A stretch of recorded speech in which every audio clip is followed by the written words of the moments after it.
Փետրվարի 27-ին եկեղեցիներում խնկարկվեց 1988 թվականին Սումգայիթում տեղի ունեցած հայկական ջարդերի ժամանակ նահատակված անմեղ հայերի հիշատակը։ Մայրաթոռում հանգստյան ժամերգության ավարտին Գալեգին II ամենայն հայոց կաթողիկոսի նախագահությամբ հոգեհանգստյան կարգ կատարվեց։ Ներկաներն աղոթեցին անմեղ զոհերի հոգիների հանգստության համար։ Արցախի ժողովրդի ազատ կամարտահայտությունը բռնի ուժով ճնշելու Ադրբեջանի քաղաքականության առաջին զոհը դարձավ Սումգայիթ քաղաքի հայ բնակչությունը։ Ադրբեջանի հայաբնակ շրջաններում 1988 թվականի փետրվարի 27-ից սկսվեցին հայ բնակչության ջարդեր և զանգվածային տեղահանություններ, հայերը հալածվում և խոշտանգվում էին բացառապես ազգային պատկանելության համար։ Ջարդերին նախորդում էին հանրահավաքներով հակահայկական տրամադրություններ հրահրելը, սադրանքները, հայերին ոչնչացնելու և վտարելու կոչերը։ Այնուհետև 10-ից 50 հոգանոց ադրբեջանական խմբերը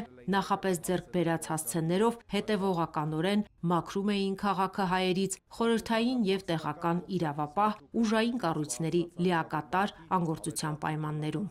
Ողբերգության իրական չափերն առ այսօր անհայտ են։ Գոյություն ունեն բազմաթիվ վկայություններ, որոնք փաստում են, որ զոհերի ու վիրավորների թիվը մի քանի անգամ գերազանցում է պաշտոնական տվյալները։ Սումգայիթյան ջարդերը չարժանացան համարժեք քաղաքական և իրավական գնահատականի, որը նպաստեց Ադրբեջանում հայերի նկատմամբ բռնությունների հետագա ծավալմանը և նոր ջարդերի իրականացմանը։ 1988-ից 90 թվականներին Ադրբեջանի հայաշատ տարածքներում Սումգայիթում, Կիրովաբադում, Շամխորում, Շամախում, Բաքվում հայ բնակչության ջարդերը վկայում են Ադրբեջանի կողմից հետևողականորեն իրագործվող պետական քաղաքականության մասին։ Մայր տաճարում Նաթան arքեպիսկոպոս Հովհաննիսյանը անդրադարձ կատարեց 38 տարի առաջ փետրվարյան այս օրերին տեղի ունեցած ոճրագործություններին։ Եվ մենք մինչև օրս հիշում ենք այդ վայրագության բազում զոհերին, ինչը փորձ էր ցեղասպանության։ Եվ մենք թեև անցել է այսքան տարիներ, այսօր մեր աղոթքն ենք բարձրացնում առ Տեր մեր Քրիստոս Հիսուս Քրիստոս, որպեսզի բոլոր մեր